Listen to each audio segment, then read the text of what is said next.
Thank you for tuning in to the Stories That Bind Us.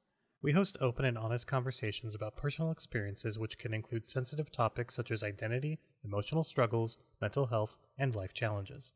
Some of these discussions may be sensitive or difficult for certain viewers. This content is intended to encourage reflection, growth, and meaningful dialogue. So instead of cutting or censoring our episodes, we present them in their entirety. Thank you for being here and engaging with these important conversations. Viewer discretion is advised. Welcome to the Stories That Bind Us, and I'm sitting down with my good friend Stephanie. We're going to talk a little bit about your story and have a conversation like we've had many times over the years, but this is a little different because a lot of us don't have the same time allocated, or we just have so many things going on, as you and I both know, with business, families, all the things that we are investing in.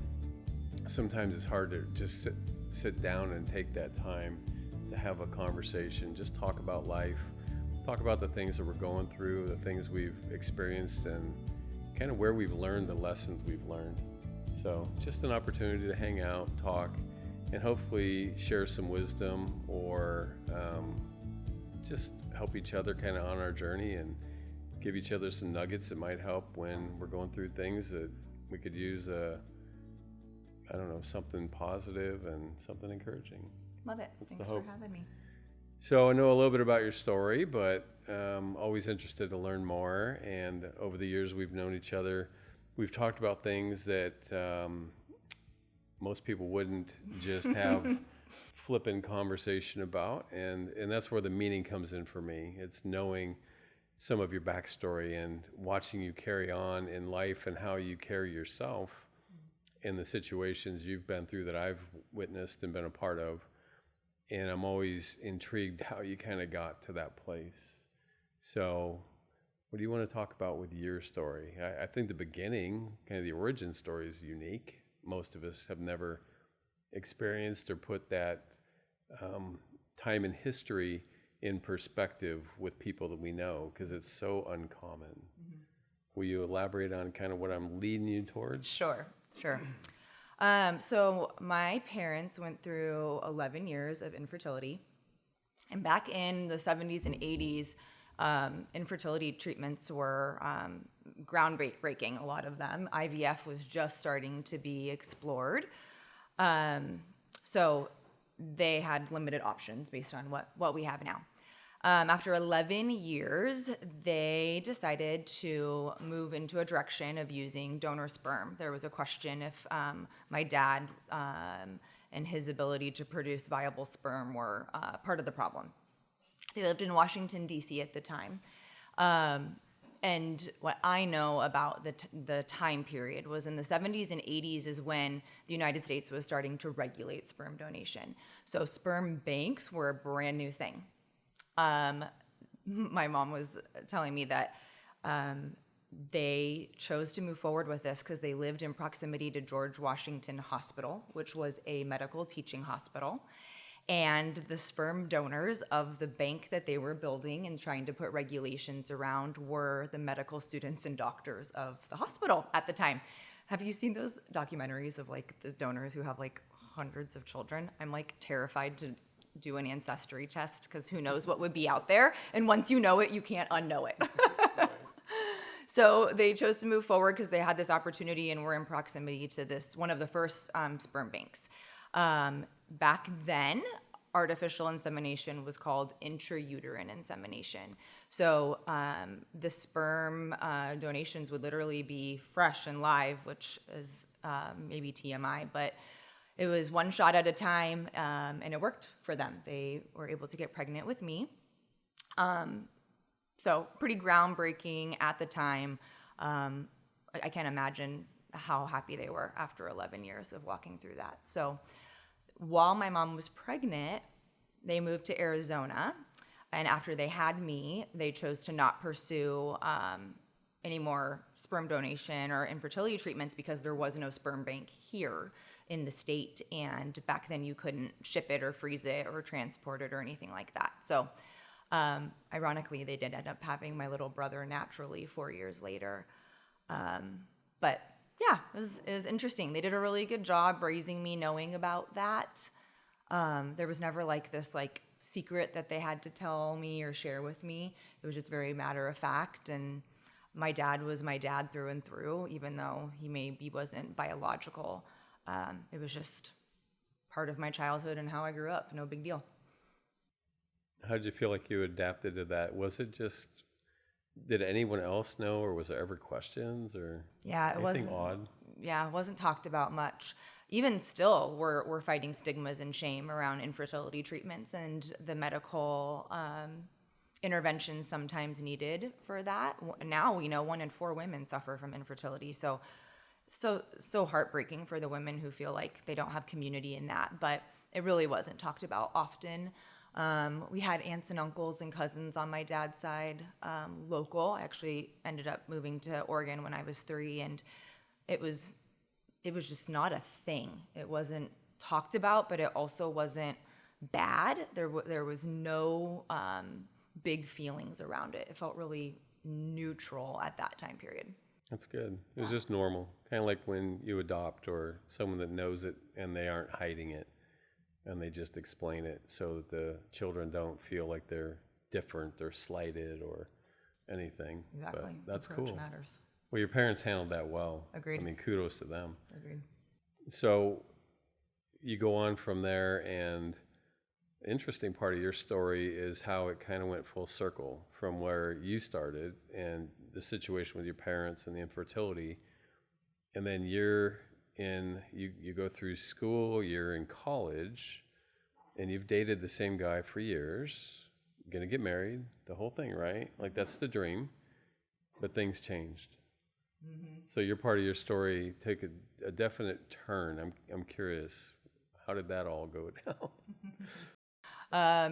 There was a moment in college where the guy I dated through high school and I chose to part ways, and my husband, Elliot, was my dear friend. We're at Grand Canyon University together back when it was a teeny Southern Baptist college, practically bankrupt. So if you know GCU now, it was back in the day prior to the investors and the huge campus. So I met Elliot, and when I met Elliot, he was actually still undergoing treatment. He had leukemia when he was 12 and re-diagnosed when he was 16, almost 17 years old. So Elliot had chemotherapy, full body radiation, which, fun fact about that, back in the days of his treatment, for radiation, they would literally put the kids in a box and radiate their entire bodies. Like, that is wild if you know about bone marrow transplants now. All of that was to prepare for a bone marrow transplant. His brother Jordan was his donor both times. At 5 years, you're considered medically cured of cancer, and he relapsed with the exact same leukemia 4 years and 9 months after his transplant. So he, when I met him, was still going to Tucson for treatments on the weekends. So I was well aware of his medical history and what he was facing. But when things shifted relationally, there was this time period where I think we both knew if we started dating and entered those waters, it would probably be pretty serious. So this is where we circle back to the sperm donor part. There was an evening before he even asked me out on our first date where I could tell he was just so nervous. And he had been holding information that he had wondered for years and years if it would be something that would stop him from being able to get married and have a family, or pursue that part of his dreams, which is that when you are radiated as a child, pre-puberty, and go through what he went through, his body did not make sperm. In fact, when he was re-diagnosed, I don't know if I told you this, when he was re-diagnosed at 16, they tested to see if they could freeze any for future use, but the first round of treatments had taken away his body's sperm production completely. So anyways, he learned when he was 13 years old he would not be able to biologically have children, and he'll tell you that was one of the worst moments of his entire cancer journey. So now he's getting ready to share this with me, knowing we were on, the brink of starting to date. And he was so scared. I don't know if I consciously knew, like, well, obviously that's probably unlikely, or if I had processed it, but the minute he said it, I can't biologically have children. With my spouse, we're going to have to, you go through infertility, use a donor sperm, adopt, something like that. And it was just one of those moments where complete clarity. God had been preparing me from, my conception to be ready for that information and to be prepared to step into joining him on whatever it looked like to do that. So it was a really neat moment of no problem, which was shocking to him because I don't think that he knew that's how I was conceived at that point even. Pretty wild. That's cool. That's full circle. And I mean, what a blessing for him, because I can't even imagine. I know it's like to feel nervous and you're putting your whole life and kind of dreams and everything out there and just wanting to see what someone else, if they'll receive it and accept you. And you totally just calmed everything just by being you and your own journey and the way your parents handled it. Mm-hmm. So it wasn't weird or odd, or you didn't have to fight it and say, oh my gosh, I don't want my kids to go through this experience that I've went through. And like, it wasn't a negative on any level. Yeah. That's so cool.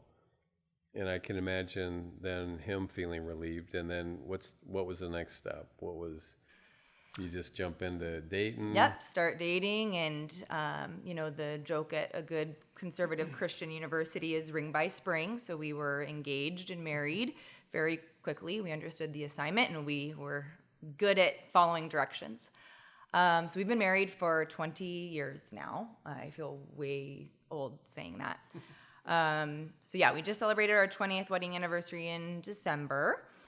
So what came next was graduate school for me. I had an undergraduate degree in psychology, and to do anything with that in the therapy world, you have to get your master's. So we knew we wanted a family quickly, but the agreement was, let's get me through graduate school first. So as we were nearing the end of that, we found an infertility clinic that we wanted to work with. Such a special doctor, Dr. Mark Johnson. He's at New Directions Fertility now, but he walked alongside of us and just loved us so well through our infertility journey. So Abby came first. She's our oldest and only girl. Abby was easy peasy. We had a robust sperm bank to choose from. My mom was reminding me, we were at breakfast this morning, that I have so much more information about my kids' donors compared to what she had back in the day when they were, figuring all this out. So we have extensive medical and physical characteristic information on the kids' donor. So we picked our donor. We purchased 6 vials of donor sperm. And so for the first try, Dr. Johnson didn't want me on any medication. Let's see what happens. So this would be the same chances any couple who is intimate has unprotected at getting pregnant, right? We're just going to put it in and see. And I got pregnant first shot. It was like breaking clinic records. We couldn't believe it. We honestly, at the time, kind of felt like God was giving us like a little bit of a gift or a break based on everything that cancer had taken from Elliot. There was this moment of, finally, it doesn't have to be so hard. So we had a beautiful, easy pregnancy, and Abby is about to turn 18. She's a senior in high school, and she's just such a joy. She's delightful. She's an amazing young woman. Mm-hmm. Yeah, you've done really well raising her as well. Thank you. But then it didn't go so easy after that. Yeah, and it got hard again. So we wanted the kids close in age. So when Abby was 1, we started the process again. We had 5 frozen vials of her sperm donor, and we suffered what's called secondary infertility. So when you can't get pregnant initially, you would call that just regular infertility. But there are couples who should be able to get pregnant based on their first experience, no problem. And we never did figure out the cause of that. There was nothing biologically or medically that we could pinpoint. So we used the remainder of Abby's donor doing what then were called and now is called IUIs, intrauterine insemination. And now I'm taking massive amounts of medication to produce many more follicles. For every mature and good sized follicle there is, the more chance you have at having a successful pregnancy. So I would have a uterus full of follicles and we could not get pregnant. So we had 5 failed IUIs in a row. So we went back to the sperm bank to try to get more sperm and learned that Abby's donor was no longer donating. So that was horrible. That was a really, really dark piece of information to learn, because now our kids aren't going to have, they're going to not have the same biological father, right? They're going to be half siblings biologically, which my brother is to me as well. So there's another connection there. And once again, that really just works itself out. But in the moment, it felt really devastating. So we pick a new donor, which by the way is complex to think about your majors and minors and what is a non-negotiable. And these are humans. So everybody has something, right? Like if it's not something concerning in their medical history, it's something concerning in maybe that they're super, like a characteristic you're not looking for. We were trying to look for characteristics that matched Elliot as closely as possible. We did, the boy's donor is quite a bit taller than Elliot. So there were other things. We wanted them musically inclined like Elliot and blonde hair and hazel eyes. So anyway, going through that whole process again, picking a donor that felt right, and he had 7 vials available, and we knew with this one there were no more available. So there, again, when we talk about the sperm banks regulating, there are very strict regulations now on quantity and all that kind of stuff. So we picked the new donor. Mind you, we're poor at this point. Elliot's a youth pastor. So this is straining us financially big time. With the 7, we went through 6 more failed IUIs. So we had 11 failed IUIs over a span of a year and a half. So we were wrecked. We were wrecked financially. My body was a mess. We were wrecked emotionally.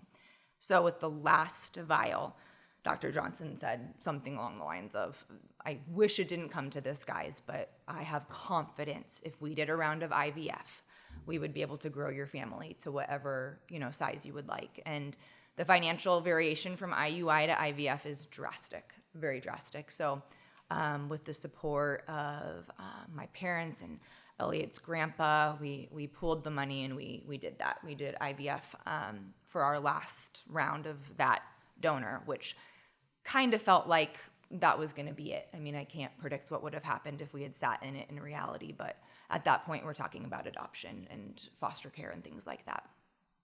So IVF comes. Let's see.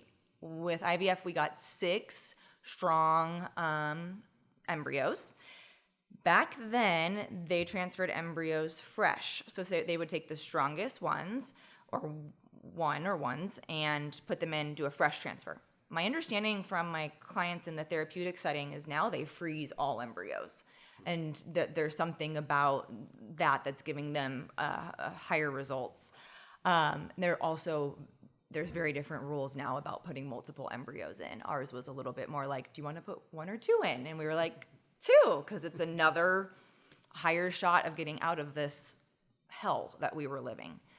So they put in the 2 strongest fresh, and I was pregnant with twins, Jordan and Jacob. Jordan, our oldest, was baby A, and he was named after Elliot's brother, who was his bone marrow donor, Uncle Jordan, and then Jacob. So the twins came a little bit more than a couple months after Abby turned 3. Remember, we started trying when she was 1. So that period of time was some of our darkest in life. We froze the remaining 4 embryos. Elliot and I both believed we were done after that, but we paid to have them stored and figure out what that would look like later. And there was just a season where I felt like I wasn't quite done. I think it's because it was a 2-for-1. because the thought had been 3. But when the twins came together, that's 2 for 1. So 1 more is 3 pregnancies. Elliot didn't love that so much at first, but he did eventually come around. So we did a frozen embryo transfer, which was an interesting day. I had learned pretty close to the transfer day that they actually froze the embryos in what they called straws of 2. So I imagine they probably are actually like straws. So there's 2 embryos in each straw. So I remember Elliot's driving me to the clinic for the transfer, and I was sobbing. I could not get my head around that a human in that office was going to pick which one went in and which didn't. That just felt like such a big decision, and it just felt really overwhelming to me. We get to the clinic, and they let us know that one of the embryos hadn't survived the thaw. So another moment where it felt like God picked. He took the choice away from us, or away from humans, and so that remaining embryo transfer is our little Luke. He is 11. He is 3 years younger than the twins, and we do joke that he, was put in a freezer for a few years and is our little raisin, but he's the sweetest little guy. And then that left 2. So we had 1 more straw of 2 embryos, and we chose to go through an adoption agency that did embryo adoptions, and we chose a couple to gift or adopt our embryos to. And we do know that they were unable to have a successful birth. They didn't get pregnant. There was no loss, but they were unable to get pregnant from those embryos. So that's kind of the end of the IVF cycle for us. So you're done with that? Oh, we're so done.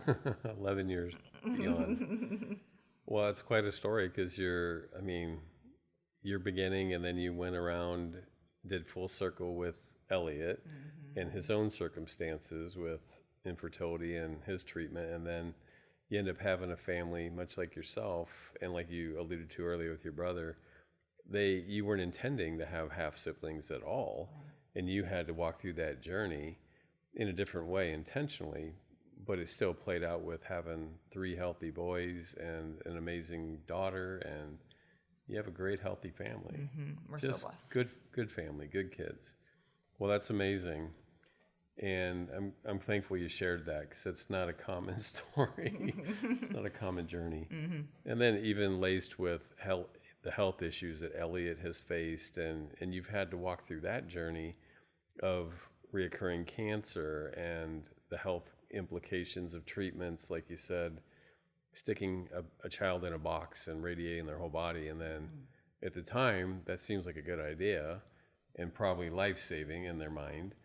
But then there's going to be repercussions, Massive. Which we're finding out, and you find out. So do you want to go in that direction? Sure. Share that? Sure. So we know about Elliot surviving cancer. I think I work with a lot of clients with chronic illness or cancer recovery. I think those of us that's not part of our story, we have this preconceived notion that the fight is over once you survive. And it's actually so very different than that. The things cancer takes from your ability to live a normal life can be really, really devastating. So our realization of that and starting to deal with that started right after we got married. The first diagnosis is called avascular necrosis. So this is where for him, his lower weight-bearing joints, hips, knees, and ankles, are dying. Because of the radiation, your bones have teeny tiny blood vessels that the blood is what takes them oxygen so that they can be strong and grow. And the radiation has plugged the blood vessels in his bones, literally causing them to die. So necrosis is, the dying of. Avascular is there's a vascular issue inside of his bones. So how we deal with that is based on level of collapse of the joint and his pain level. So when Abby was not even 1 year old yet, he had a hip replacement. The surgeon said that he took out the hip socket in the ball of the joint, and he could just push on it like Play-Doh. That's what we would call a collapse, completely collapsed. So got through the hip replacement, one of the youngest, patients that the surgeon had seen. And then came the ankle, because ankle was before the kidney. Okay, so ankle, I just texted the surgeon and Elliot, I think it was last week, was his 7-year ankle anniversary. What happened with the ankle is it collapsed terribly. I have never seen a human in so much pain. And so we were on a mission to find a surgeon who would be willing to attempt what we call a limb salvage for his right ankle and foot. And so most doctors were telling us, you're crazy. We would need to amputate. There's nothing to replace into anything, right? And we found a young surgeon at the time. Shout out to Dr. Jeffrey Holmes, who was willing to just walk alongside of us to fight for options. And what we ended up doing is getting Arizona's first 3D printed talus approved through Banner Health and then our insurance. So it was a extensive battle to get us to that place. So what happened is once we got it approved, Dr. Holmes did a talus replacement. A talus kind of looks like a circular bone, and it's kind of what helps connect your foot to your leg or your ankle. So the talus goes here, and then your ankle's up here. So that's my foot and ankle, and the talus is right here. There was a talus replacement along with a full, what's called in-bone ankle replacement. So his x-rays are wild. But we got it in the bone that the ankle went into did not break or fracture during surgery, and Elliot still has both of his legs and walks without a prosthetic at this point. So much gratitude for that. We've actually been really lucky that those are only 2 joints we've replaced so far. When he got diagnosed, the orthopedic surgeon for his hip predicted we would have all 6 hip, ankle, and knees times 2 equals 6 done in the next 5 years, and we are now 17 years out of the hip replacement. We've only done 2. So thankful that has progressed more slowly than expected. And Elliot has extremely high pain tolerance. So we've done those 2 replacements.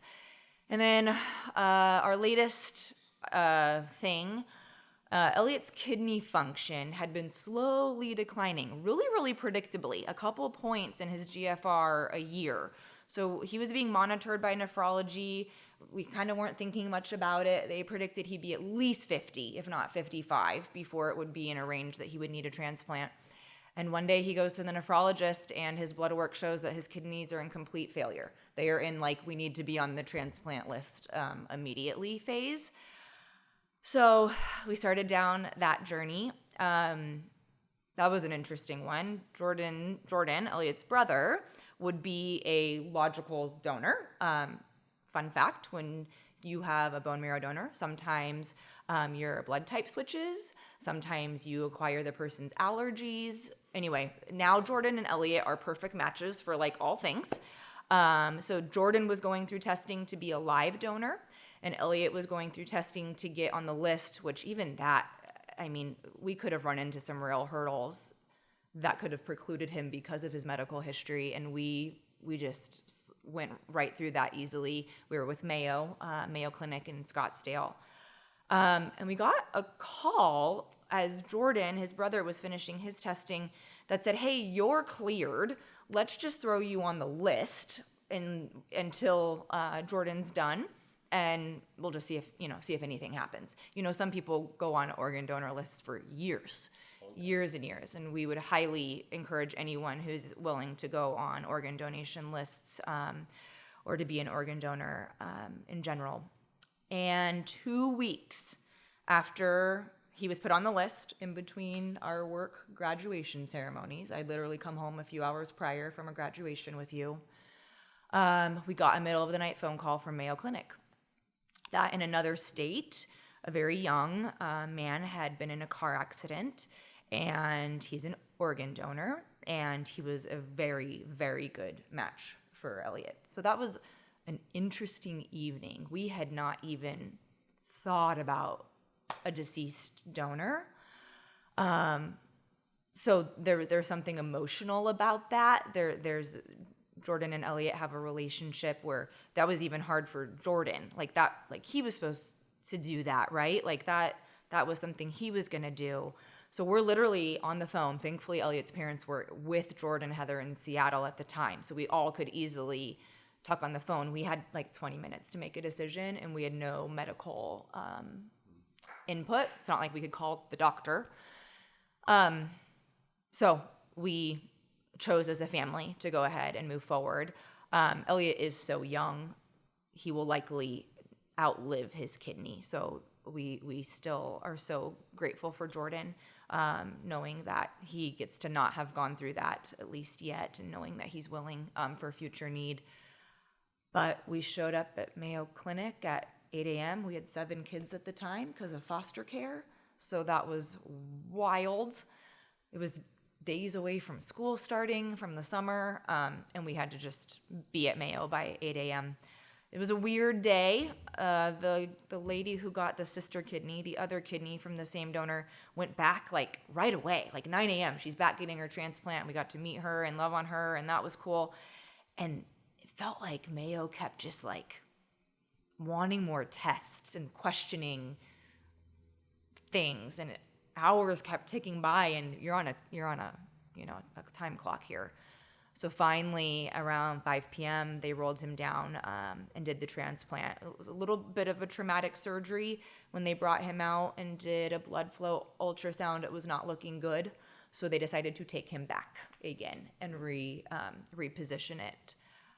So that was a very, very long, scary, emotional night. The surgeon the next day did come in and explain that the reason he pushed us off so long the day prior was he obviously was not familiar with Elliot's history or case, and he wanted every insight possible of what he was going to get when he opened Elliot up. He was expecting his organs to be in terrible shape, and he said it is incredible how good his organs look considering what he's been through. So he was happy. He was happy with the call to reposition it, even though they had to go back in. And Elliot's kidney function is probably better than all of us in this room. He has a very young, healthy kidney. So just gratitude again for that. Yeah, amazing outcome. Oh, and then you referenced the cancer. You're talking about the anti-rejection medicine he has to be on for his kidney. 10% of patients on those get recurring basal cell spots. So that's always something we're managing. His first dermatologist appointment after transplant, I think they had 12 spots they had to remove. And if they don't clear margins upon, removing for biopsy, they go back in for what's called Mohs surgery. So Elliot has some gnarly scars. Basal tends to present on your shoulders, neck, and head. So he's got some cuts that are pretty big from Mohs surgery, removing basal spots, but he recently graduated to 1 time a year dermatology visits. And his last visit, they only had to remove 2 spots. So we're getting better. That's amazing. I love that for him Me and too. for your family. Yeah. I know that's been a hard journey. That's been a challenge, and he's had so many obstacles with health that none of us have ever really gone to that level. So, and he's held up well over the years. I mean, impressively well. So grateful for his friendship, and just watch him go through this has been amazing. And the way you guys have supported each other, and you just do it all with as much grace as you can. Thank you. It's quite impressive. So thanks for sharing that. And that's been I know a long journey for you guys, but we had the opportunity to meet through work. Mm-hmm. And I'm grateful for that opportunity, because you didn't take the typical path after getting a degree in psychology and then getting your master's. And your intention was to go into counseling. No. And you didn't take that path. Instead, you went into education, which I'd like you to share about that. But we've had the opportunity to work together for a number of years, which I'm grateful for. And I've learned so much that I definitely want to touch on that before we wrap up. So if we can talk a little bit about your career And then let's talk about some of the things that we've experienced kind of in that journey when we met, and then kind of where things have gone even since then, and where we're at today, and where you're looking at going. Sure. Sounds good. So, finished graduate school. I did my graduate internship at Chandler Gilbert Community College in the counseling center. And I got a phone call towards the end of it from a gentleman at an online charter high school, alternative education online charter high school, one of the first in Arizona. And he was recruiting somebody to run his guidance counseling department. So I interviewed for that job, and it felt probably more aligned to counseling and therapy than it ended up being. School guidance counseling is very different than mental health therapy or counseling. But I accepted. I went and I started to do that and to work in that arena. Fast forward 7 or 8 years, and our mutual friend, Vince, introduced us. I remember that vividly because Luke was 2 weeks old. So I was on maternity leave, and Vince has always had somebody, he wants you to meet. That's how he rolls.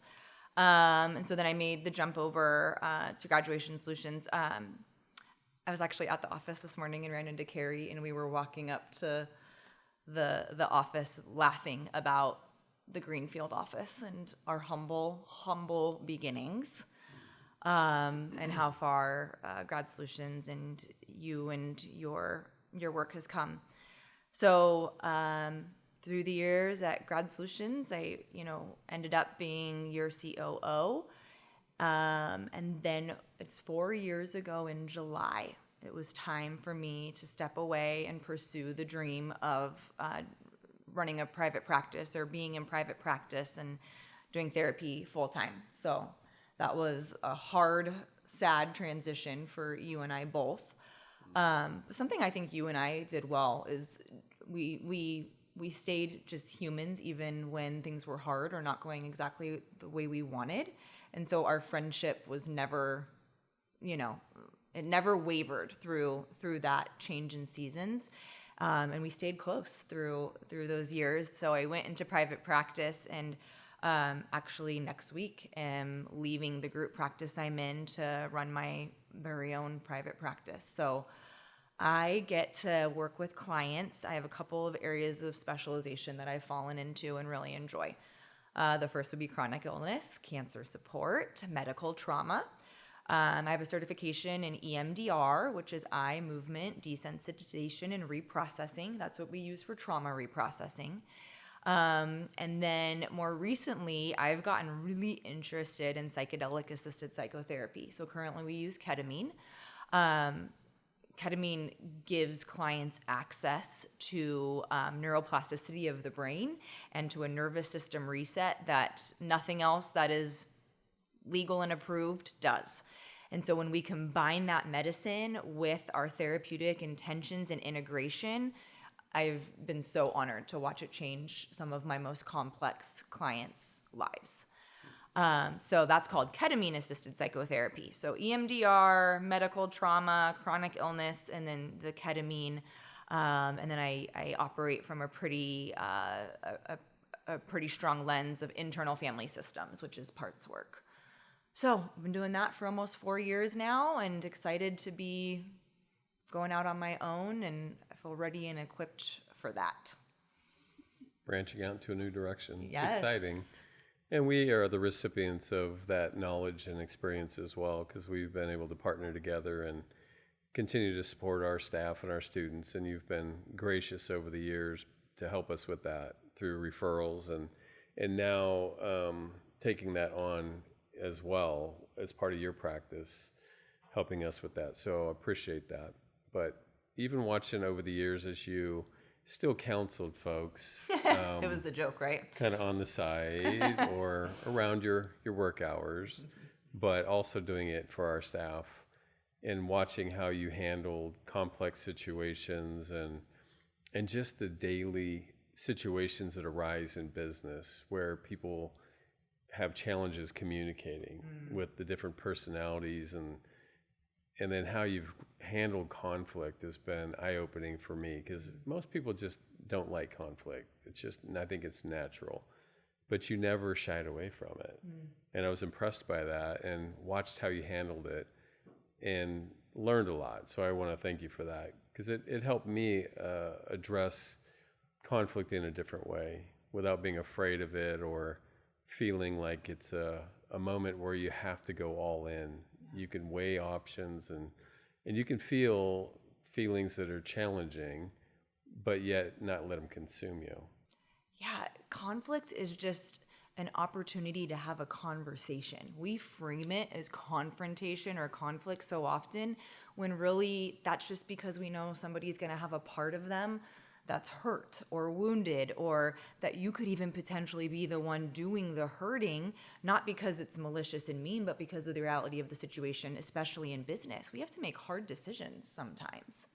Yeah. And so when we can humanize the person that we're trying to have a conversation with, when we know it's going to be hard, and acknowledge that they're complex too, and we can't separate what they have going on personally from what we're dealing with at work, and the best we can do is just love them through it and where they're at, even when it's news they may not like, or they're getting written up, or whatever it may be. We can lead with love in those moments. 100%. And I love that. And that's what I've watched you do, and we've tried to replicate that through our leadership on that same note, is to just embrace that and address it lovingly and respectfully. And sometimes it means that it's just not the right fit anymore. And that's okay, as long as we do it, again, with grace and respect. And just grateful for those opportunities to learn from you over the years, and still do, watching you still go through the journey of now having teenagers that are becoming adults and seeing my little friend Luke now, he's a preteen. Like, this isn't gonna be much longer. I know. And the boys are growing, so your family dynamics are going to change, as they have continued to.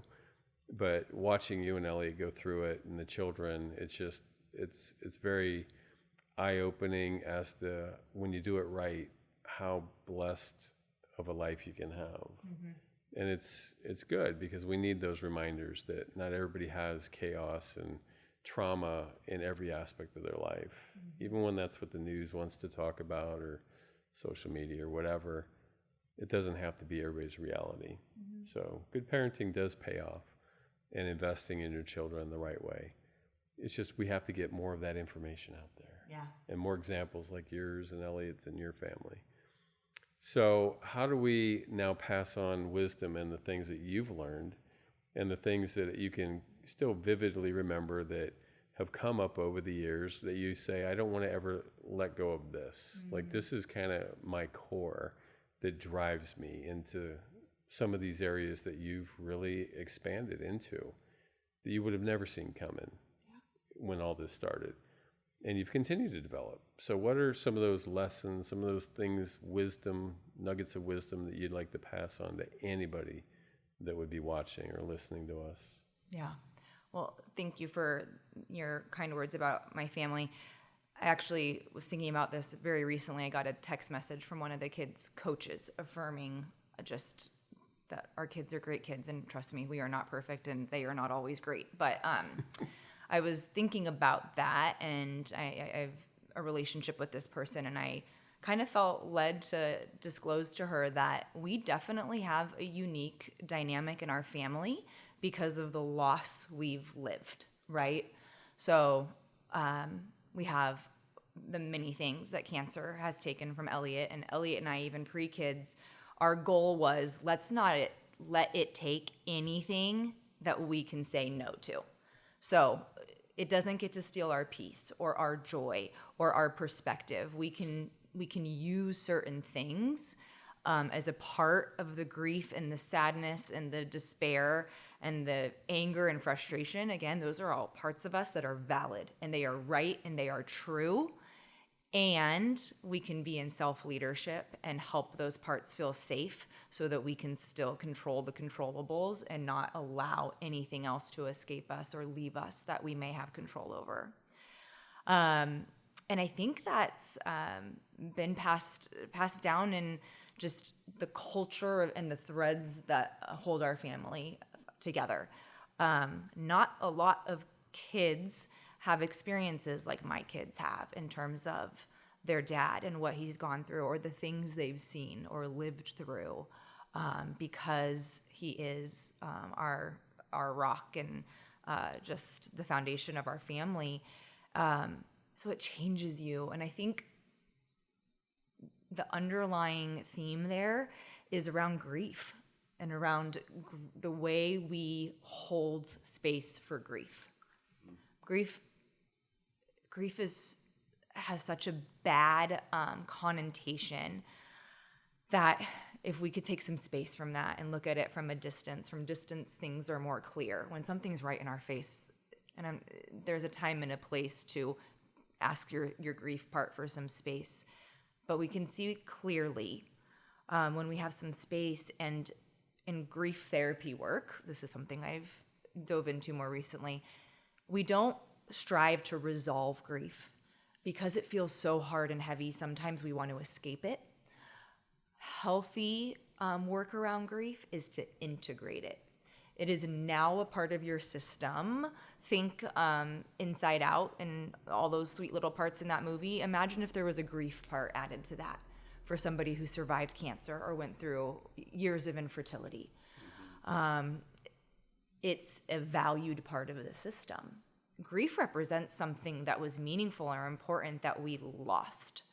And so we would never want to resolve or make that go away. That's our connection to that thing.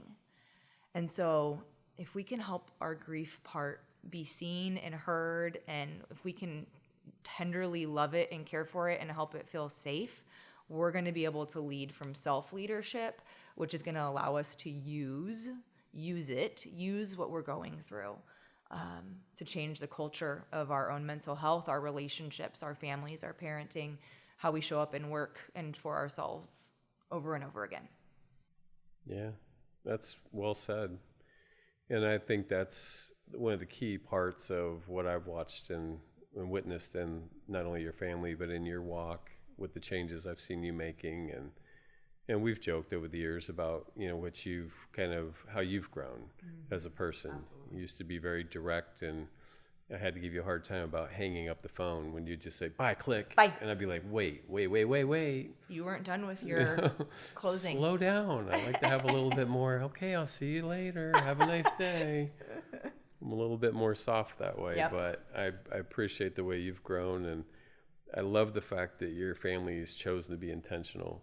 All the way back from when your parents passed that on to you. They weren't going to have these skeletons and secrets, and they weren't going to shy away from the facts.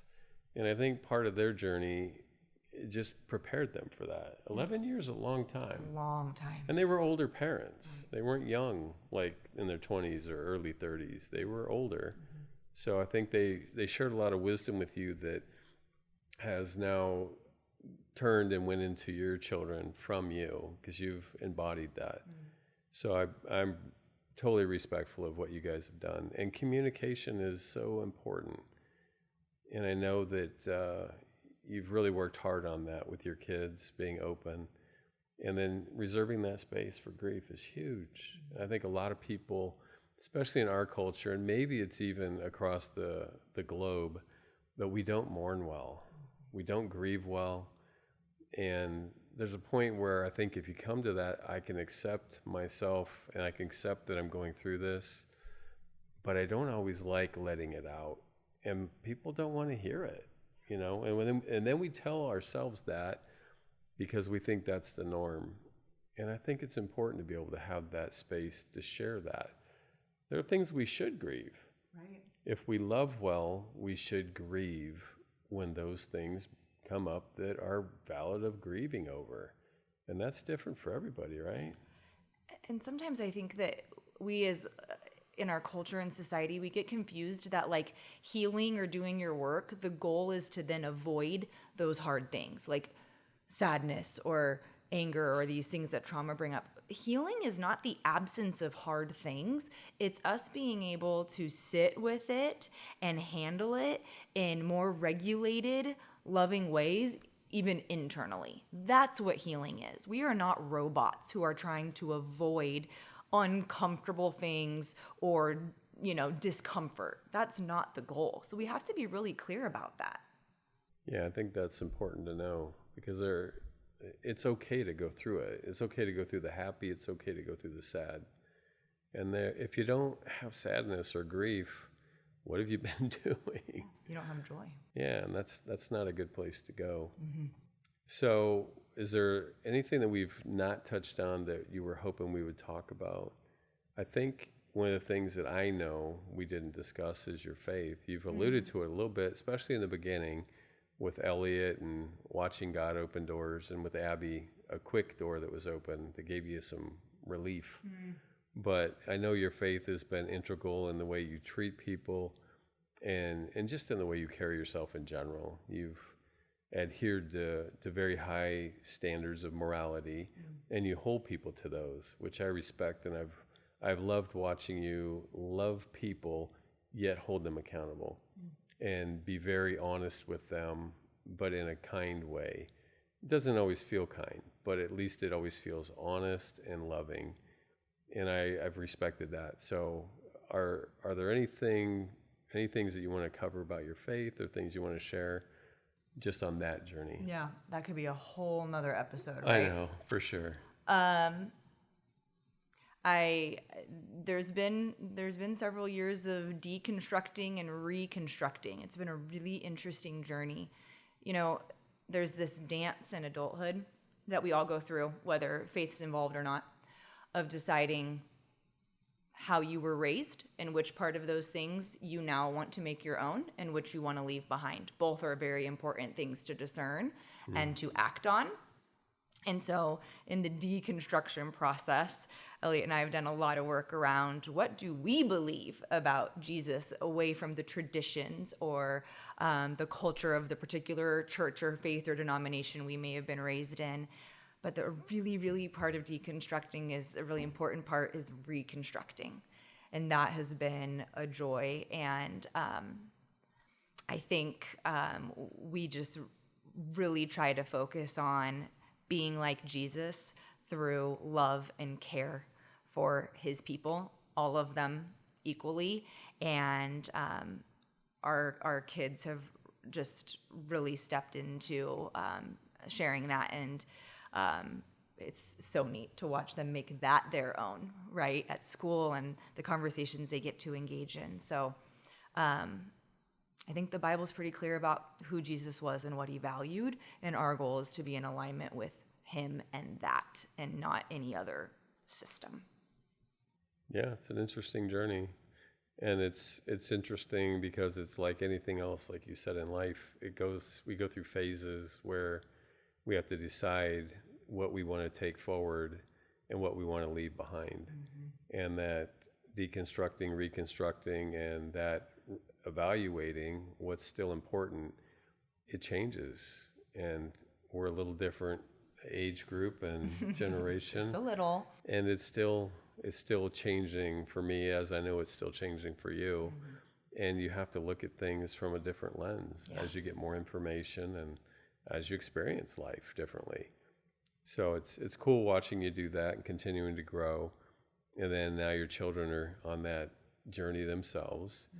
And when the time comes, they'll have to make those decisions themselves. And you'll have you and Elliot and their siblings to kind of talk and work through it with, if they choose to. But it's cool to see how the next generation is being brought up.